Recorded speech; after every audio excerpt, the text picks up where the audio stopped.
You are listening to Sustainability 101, a collaboration between Warin Lab and Green World Foundation.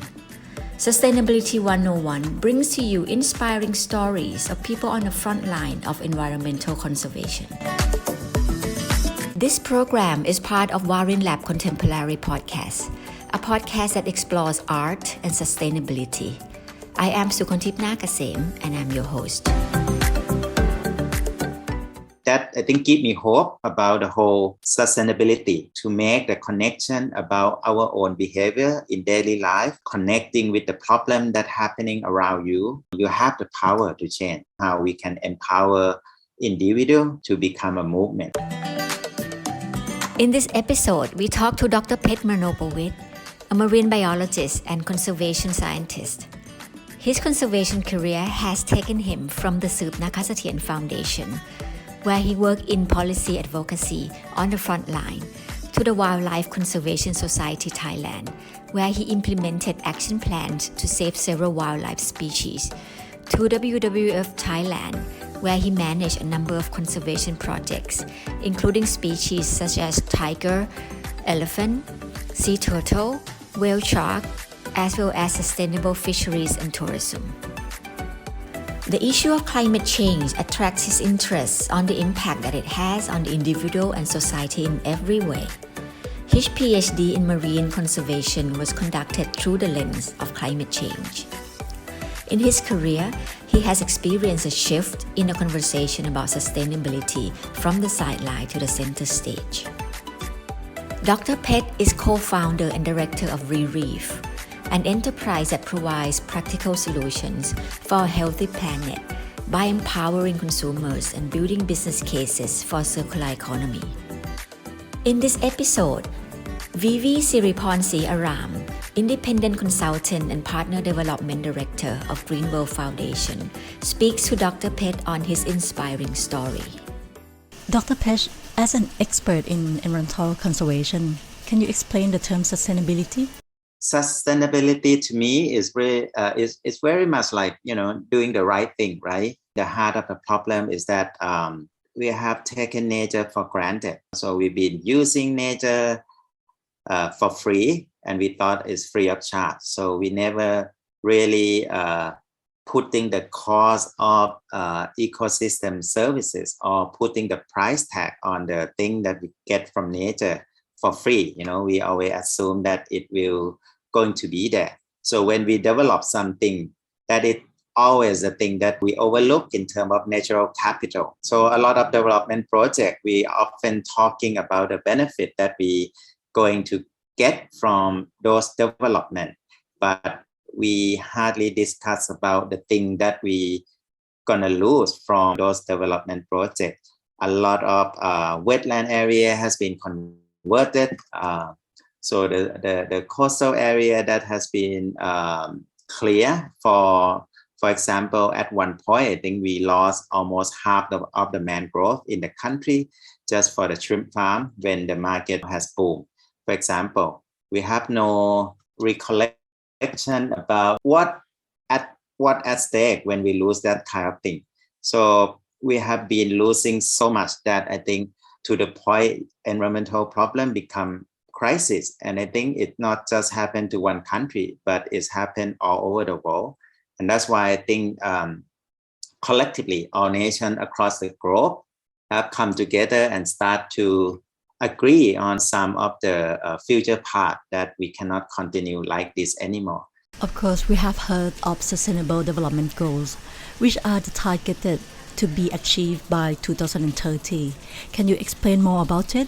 That is really a big turning point, as you said. The SDG, Sustainable Development Goal, has been a major compass for private sector and government to really sort of realign themselves, toward more sustainable pathway. And it was a remarkable year because the same year that we achieved basically a global commitment towards sustainability in 2015, we also achieved Paris Agreement. So the first global agreement as well that we aiming to limit the global warming within 1.5 degree. I mean, within 2 degree and possible like within 1.5 degree. So that was really kind of a big turning point in terms of sustainability.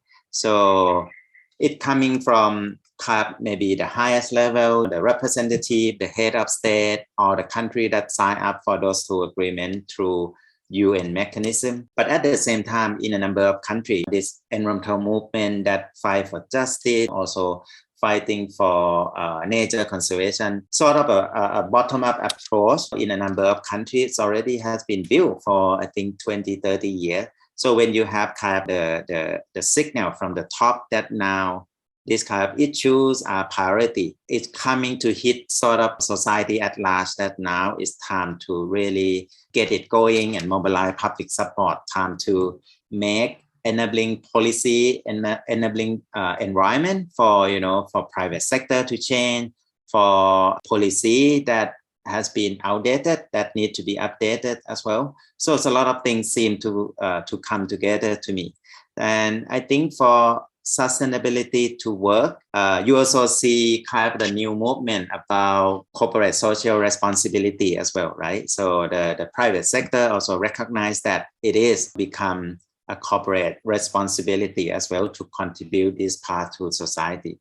But the concept, it still has yet to show its potential, because under the concept of corporate social responsibility, all the corporate should look internally first about their own impact to environment before doing kind of the project that allow people to participate, or the most common form of CSR that we have seen today, right? So it's kind of more event-based CSR. But I think if people understand the concept of sustainability, they should look inside themselves about what their own impact to environment and society. And that's where I think you're going to have a much more transformation happening, because if all the big corporations looking through their supply chains about what are the costs of nature at expense of their own production, then you really to start to have all these impacts spill over through your supply chain. You talk about SDG as a top-down approach. How about other parts of the society? What can we all do? That's what organizations like Green World Foundation and our network now trying to demonstrate, that under this concept, under the understanding of sustainability, together we can do a lot more. And it's not just the task of conservationists like me anymore, but I think it involves a lot more people. It involves policymakers, it involves private sector, it involves artists, because I think, again, come back to me, I think effective communication really have an impact. I would really kind of, encourage our people who are at the front line to really trying to communicate more through the means that they are comfortable with, talking to people, writing article, or creating art space, all can help to spread out the message and making sure that these issues are discussed at large in the society. It is interesting that you mentioned communication. Several years ago, you have led a successful campaign to stop the sales of the parrotfish in supermarket. Could you please share with us what did you do? I have to say that it happened by chance, but also it is one of the most rewarding experience as well. So at that time, about 7 years ago, I was doing data collection for my PhD, which is looking at the climate change impact on marine protected area in Thailand. And one of the most obvious impact is the coral bleaching. So when the sea temperature rise up, coral reef, which is one of the most vulnerable and sensitive ecosystem, can bleach, and it will come back or not. It really depends on the environment. And one of the species that has become very important is the parrotfish, which is one of the herbivorous fish. So what parrotfish does is that it keeps eating algae. So basically, even the coral die, it become a dead coral. But if you don't have this kind of fish, the algae will overgrow the coral. And then when you have the coral baby, coral recruitment coming in, it has nowhere to settle anymore. So in, I think, academic term, it can call phase shift. So you are shifting from coral reef ecosystem to become some sort of algae dominant. So the system is not as complex. You don't have the ecosystem services that you used to have. So parrotfish at that time already widely recognized is important. So after one field work, so I came back, stopped doing my grocery shopping, and then I start to realize, Thailand never had such a big market for parrotfish before. But then you have this parrotfish fillet offer to sell in the pretty upscale supermarket, right? You see parrotfish were sold sometime in the local market when they caught with the fisherman trap or something, but never before you have seen it sold in upmarket. So I've been writing my blog, I have a small blog in the Facebook page, and then I kind of touched with the story and also alarm. So I decided to write just a short blog about on behalf of parrotfish, writing sort of a role play that if parrotfish have a message to tell the reader, what would they say? So basically I was just explain about I am parrotfish and how I am so important for ecosystem. What do I do? Sort of keeping coral reef system in balance, something like that, with the photo of parrotfish on the ice tray, right, in the supermarket. And to my surprise, so it's gone viral. I think a lot of scuba diver or people in dive community really touched. Okay, partly it's a colorful fish, so there's some emotional side of that. But also I really try to stress to the fact that it is the ecological importance of parrotfish that we know. So this is why we shouldn't be eating, because these are the superfish that are trying to save our coral. So we shouldn't. Coral are already in enough stress. So what we can do is just let parrotfish do their job. So by taking out parrotfish for consumption is another nail in the coffin. Basically, it went viral. The mainstream media start to pick up the story. So I was invited to talk in the show, explain about parrotfish. Then I think a lot of readers also very get into it and want to be involved. So they encourage me that we want to do something, we want to save parrotfish, what we can do. Then I continue to write blog about the whole thing of coral reef ecosystem, coral reef resilience, the role of parrotfish, and trying to stay on the course about ecological fact as well, because I don't want it to be too much emotional that, we shouldn't eat this because it's such a beautiful species. But these are the facts that we know, and this is what we can do. So after about, I think 2 or 3 weeks, so I decided to put the online petition, working with change.org at that time. They also suggest me that, maybe I should aim for the biggest supermarket first. But I decided to go all 5 of them. When looking back, it is you creating peer-to-peer pressure. And that's worked very well, because basically the online petition aiming for 5 major CEO of 5 major retailers. On the second day, the Tesco Lotus was announced that they are pulling out the parrotfish from the shelf. They don't want to be part of this, and they want to be kind of helping saving parrotfish. So the first mover become kind of the good guy, and then left the pressure for the rest of the group as well. So I think that worked very well. Within about 1 week, or I think at most 10 days, I think the first few days, one by one, they announced that they're removing parrotfish or banning the sale of parrotfish in their market.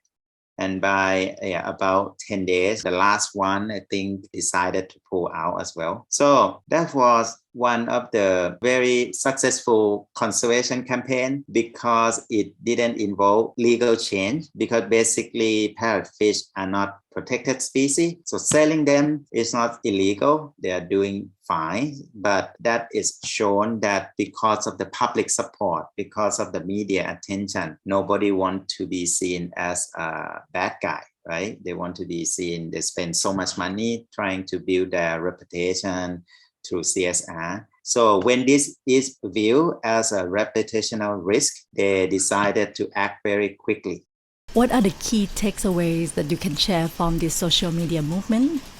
When you put a good information through the effective communication means, you can really sort of make a change very quickly. It sort of maybe at the beginning of this social media era as well, where everybody can help spread the word and also be part of the movement. We have done a similar thing when people see some shops selling endangered species that shouldn't be eaten. A restaurant having a shark fin ball or something. Within 2 days, once the story got through the social media, a lot of people respond. The restaurant respond very quickly, basically removing the menu. Selecting what kind of information you want to put out is also very important. Conservation communication, how you can really creating the chain using your personal direct experience, or a very powerful narrative to have an impact to audience. So it's creating a debate, it's creating, I think you can see reaction, you can sense the public consensus as well. Like for the case of parrotfish, the retailer also see that majority of people, more than 90%, are very against this. So they can see the reaction, they have sort of public consensus. So it's very easy for them to take action. It's so clear in terms of risk that they are taking. That's why I think it become very successful campaign. That I think give me hope about the whole sustainability, because at the end we are consumer and we are creating impact on environment. Can you make suggestion for responsible consumer? When we go to the restaurant, which species should we avoid when we see them in the menu? In many environments, it's still consumed regularly. We still have it on sale in the major supermarket, for example. So I would say predator species in the terrestrial system, right? So if you are removing the top predator, it has sort of a lot of impact further down the chain. Basically, you are disrupting the system. And in most of the ecosystem, predator like tiger on land and shark in the ocean, or species like bluefin tuna are playing very important role. So it's not just you lose the species, but you are disrupting the whole ecosystem balance. That's why marine conservation is a lot more challenging, I think, because people awareness is still quite low compared to what we learn or what we can see on land. But I think in marine, a lot of people wouldn't see the impact. You mentioned that people have low awareness of marine conservation compared to land because we don't see it. Can you give an example? Things like coral bleaching, because they have to dive, right? At least they have to dive, they have to see, and they have to understand too, because many people, even the park staff, when we had a major coral bleaching in 2010, a lot of staff have no knowledge about what coral bleaching, what are the impact. It bleach, it become white, and then it become brown again. So they thought it's normal, but actually it bleached and it died already. So what you saw is basically a dead skeleton of the coral. So if you have some sort of this kind of knowledge, you go to Mukotsurin National Park, which is one of the best sort of hard coral site in Thailand. And in the time span of 2 months, you lost over 90% of corals there. So it's disaster. It's like you're going to Khao Yai, and the next day, Khao Yai lost about 90% of its forest. It's going to be a national agenda, right? But for marine, nobody noticed anything. After 6 months, the marine scientist community start to really kind of calling for the policy about coral site throughout Thailand suffer this mass coral bleaching, what you are going to do about it. So that's really sort of demonstrate how low public awareness it is about marine conservation. And we still have quite a long way to catch up with the conservation on land. So when we see white corals in the ocean, they are the skeleton of dead corals. Can you explain about the cause of the coral bleachings? And as a citizen, what can we do to stop it from happening?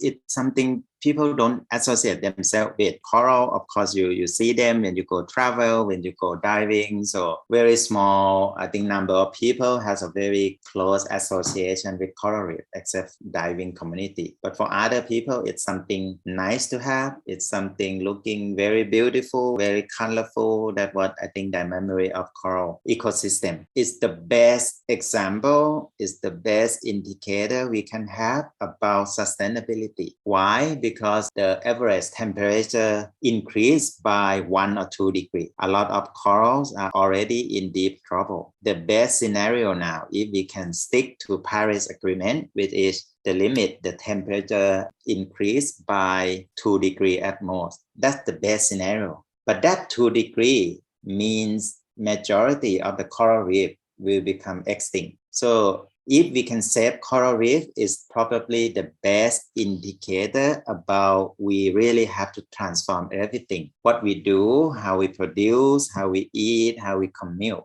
Because not only direct impact from overfishing, illegal fishing, unresponsible tourist activity, that is a local threat. But coral reefs are also threatened by global threat, which is the climate change. The temperature, I think, of all the carbon dioxide that's going into the atmosphere, majority of it is also going into the ocean, and it's also making the ocean become acidic as well. Coral reefs are a perfect, what is called canary in the coal mine, right? So it's something that warn people about how stressed the ecosystem is. Apart from the temperature increase and marine plastic pollution, corals are also suffer from chemical contained in certain type of sunscreen lotion.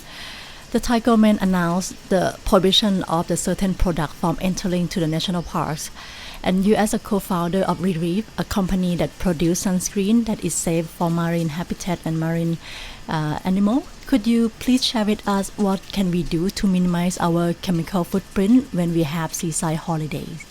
The problem with chemical pollution is something also most people overlook because we cannot see, but there have been some research that show that some chemical that used in sunscreen has a direct impact on marine organisms. So not just coral reef. In many countries now they have regulation, and Thailand has followed suit as well by having this announcement about going into the park and shouldn't be using chemical sunscreen. It doesn't mean you cannot use sunscreen altogether, but what it means is you just perhaps be more cautious about what you are using, especially when you are going to natural environment, because everything you do is ended up in the sea. I mean, unfortunately, sea is the largest garbage dump for our use, and chemical is always find a way to the waterway and end up in the ocean. I decided with my co-founder of Reef, we also developed the first Thailand-based reef-safe sunscreen, just to show that by switching to something more environmental friendly, you have the power to change. And if enough people recognize their own power, I think this will also force the market to change.